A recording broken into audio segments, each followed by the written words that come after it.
So this morning I have the pleasure of speaking with Tenney Fairchild. That's how you pronounce your first name? Am I Yeah, okay? like the shoe. All right. Making sure. And he has a wonderful coming of age comedy called Vikes. Uh, Thank you for being here with me this morning, first of all. Thanks for Uh, having me. do you want to talk a little bit about the film? Uh, just in general, the idea of the Mhm. film for me, or what made me interested in kind of exploring that area, is that it seems like, with the sort of different groups sort of thing going on sometimes, even more now than when we made the picture, that just in practice and in life, one-on-one, individually, it seems like, everyone finds common ground. So that was the backdrop of what's basically a little love story about a couple of kids who listen to each other. So something that really struck me about the film is how it feels timeless. This is something that somebody who is a sophomore in high school, whether it's a boy or a girl, is always going to seem to go through. Finding that person that maybe you want to impress. Maybe it's joining a club, joining a class, or in this case, joining a cause, or starting your own. Can you talk about the timeless feel of the film? Uh, I think the timelessness of it is both cool, as you said, and then, it seems like this is always going to kind of go along the way, the backdrop of the story. But with the kids, it was when you're interested in somebody, sometimes you're interested in what they're doing. And that sort of drew Torvald into Ida's whole situation. He was kind of also, she's so focused and earnest about it. Her passion kind of brought about and inhaled his passion, so to speak. And he went on his own sort of mission based on that, and she helped out, and off we go with the story. Do you think if Torvald doesn't necessarily start this journey to change the name of the Vikings, like you said, Ida's so busy in her world. Do you think she ever really notices him? I think I think she kind of noticed him, and they knew each other. So they had that familiarity. I think he going to her for help was the kind of impetus to take things a bit further. Because as you said, she's kind of booking along, doing her thing. But you find too, if you ask a person for help, no matter who, everyone wants to help. Mm-hmm. Any chance you can kind of get to lend a hand, you do. And she did. And I think she appreciated his sort of earnestness, because he's kind of an earnest, not like as in goes to camp, but he's like, an earnest kid, so there was an honesty there. Can you talk a little bit about Aiden Alexander playing Thorvald and kind of keeping that kind of awkwardness about him? And is he that way off camera? He's like a good regular dude. He turned 16 while we were shooting the movie, so he was in the wheelhouse. And Sydney, she was, I believe, a senior in high school. So the cool thing was the cast was the age they're essentially playing for the most part.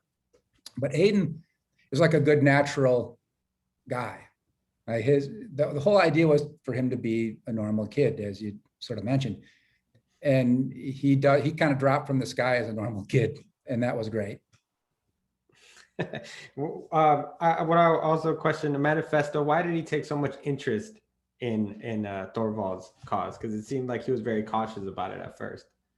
Maybe a little bit the same thing as with Ida, except for Manifestus is a dude.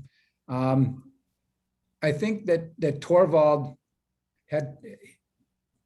he kind of tried. He went to Manifestus for help again, so that's a direct parallel. But he trusted Manifestus. At one point, Manifestus goes, "Well, aren't you afraid I'm going to rob your house?" Yeah. And Torvald's like, "Why would you do that?" Like, who is this kid? And so I think that sort of maybe, again, earnestness or naivete to some extent, I suppose, drew Manifestus in. Manifestus wanted to help. He's a person. Yeah. Yeah, because it seemed like he kept checking up on him and is this guy for real? Is he not? Do you think he ever realized that maybe he was doing this kind of to impress a girl or to get to know somebody, or do you think it's like, okay, this is actually a cause that he believes in? Torvald or Manifestus? Well, manifest as believing in Torvald. I That think I think Manifestus was legitimately curious about Torvald. Like, why would you come down here in the first place? And why would you present yourself this way? You asked me for help and you seem like a good kid. And so he peripherally kind of is there. And then they become pals too. we see that you put in the film just a variety of different characters, his parents, you see different neighbors. One of my favorites, the security guard. And they all seem to really not really respond to what he's to his message, what he's doing. Like, what are you doing? And yet he moves forward. Can you talk about how you placed all those different personalities around him? Oh, I'm sorry. One sec. No problem. I've got to turn you up a little bit because I care. All right. Sorry. So how you mentioned the security guard? Oh yeah, as I was mentioning, you put an array of different characters, his parents with their opinions, some of the neighbors, some people who just kind of help him just to get him out of their way. Can you talk about your placement of these people around him to move the story forward? Okay. Well, Torvald was kind of like as sort of like Jimmy Stewart, how the characters would sort of surround him and overpower him. Torvald's learning from the periphery. So he's picking up something from everyone.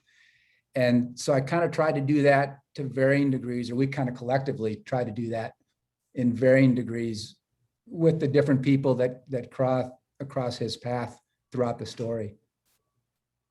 Any challenges in filming this, or your experience in putting this film together? Overall, pretty lucky for a little movie like these.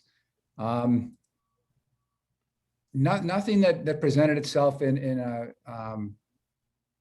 as sort of an imposition.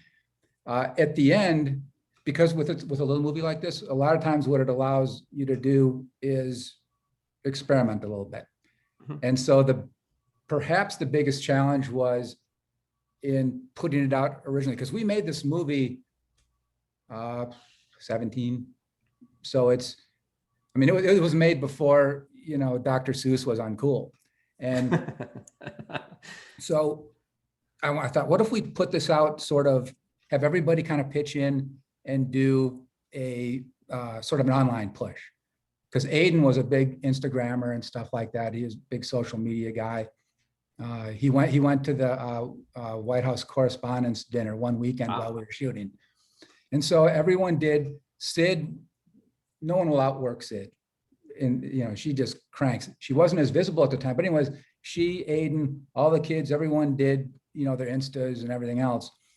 Here's me wanting to do it, and I don't have any social media. So anyway, it didn't go as big as hoped. So the movie never got a great deal of awareness with my sort of experimentation. So that I would look back on as the biggest challenge, and perhaps something I'd redo a little differently than I did. The movie's never been reviewed. So. Well, I mean, this is a great opportunity now, once again. I mean, we're talking about it now, and much appreciated. And still the message that it, where teenagers are standing up for some of their beliefs. We see that so much now. It's such a common thing. I hate to call it a fad or something, because some of these causes are legitimately very important. And I think the film will resonate even more now, and which I find great, because like I said earlier, it has a timeless feature to it, where you released it in 2017, but here we are 2021.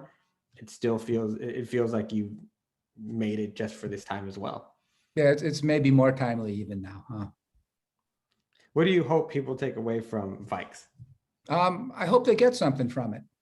I hope they get I hope it offers them something. I hope it's obviously entertaining and they get a chuckle out of it, but I hope they pick up something here and there along the way, just based on relationships with the characters and things like that. It's not based on a true story, but they're true kind of people. So to that end, I hope it lends them something. That would be the coolest thing. You don't have to answer this question, but I always think it's fun to, as a writer of your films. Is there any experiences from your youth that kind of inspired maybe some of Torvald's characters or anybody in the film? I'm sure everybody, but there's no direct um, thing that occurs, but I'm sure everything communicates something that's dawned on me or happened to me or I watched happen. A lot of it is, just with the movies and stuff. I also, work on commercials if I add something in somewhere. It's usually something I've seen or kind of eavesdropped on sometimes. So there'll be that. Every genre has its own challenges, I think. Making sure that you have the right balance. In this case, you have a comedy. How when you're writing a film and then going on to as you're shooting it, how do you make sure you have the right balance in comedy and the right tone? I don't know. You know what it is? It's actually it's interesting when you're cutting things together because you do scene by scene by scene and you get each scene tight and crank and then you put together and you wonder, well, okay, how do we tune that? And then you go in and do as you're mentioning now and create the right balance for sort of what you're trying to say. Like for this movie, you said comedy, it probably is. It's kind of just a little bit of life, sort of. It's maybe even it satirizes some stuff. So kind of like all the food groups are represented in terms of the emotions and stuff, except maybe horror. Absolutely, I find it that yeah, it's easily a movie that we can all relate to. I joined a few clubs and growing up just to try to impress someone. So yeah, it happens. And that's the thing too, Emmanuel, with clubs, it's hard to buy off on everything in the basket. Just as a person, you don't like all the stuff or you don't immediately gravitate toward all the stuff that's in the club or the group or the whatever. And individually, you meet someone in the club and you're just more kind of in line with them. And that's sort of how things progress. Like with the story, with the script for this, I had the general idea that we talked about before. And then I came up with the ending. And then I just filled in the blanks with the script because I didn't know what the ending would be. And then I figured in this sort of scenario, the ending would be because people evolve away from their groups. Because you mentioned, I was in some groups and I've been in groups, but I'm not still in those groups, but I have friends from those groups. So that stuff all sort of evolved. So their causes, they're kind of moved through those and they're just kind of pals at the end of the story. They found their common ground. They're buddies. There's something about the ending that I really want to talk about. I really don't want to give it away, but the journey really ends up being more about the relationship than the cause. And I think somewhere in the middle, somebody asked him why, and he's kind of taken back by it. And I think that was a very important part of the film, where you realize it's actually more about the relationships and getting out there. And I think that's what in the end the cause does for him. It actually allows him to grow and even be more social. Yeah. Tenney, thank you so much for spending some time with me today. I really appreciate it. Much appreciated. Call anytime. And do you have any other future projects now you're working on? I have 2.5 things. Okay. Another one that would be sort of in this range that I'm working on. Another one that the 0.5 I'm in the midst of. Like I was doing that a little bit before we started chatting. And then the other one's a little bit, it's sort of done, but it will need some bigger sort of collaborations to get it. Oh, sounds good. Well, it's fun just doing this stuff. Well, yeah, if you're enjoying it, then it doesn't feel like you're working, right? Although no, not at all. And for me, I was doing it anyway because I was making commercials and stuff, and I would write these scripts because, like, if you're a tennis player or something, and you're hitting the tennis ball against the garage door, it's that because it would inform the dialogue I'd be working on spots and things like that. So it's something I just do anyways. And if I can, lucky enough to get one put together, then off we go. Fantastic. Thank you so much again. Pleasure. And, Vikes, you can check it out on a variety of different platforms. You could actually find it down below in the description.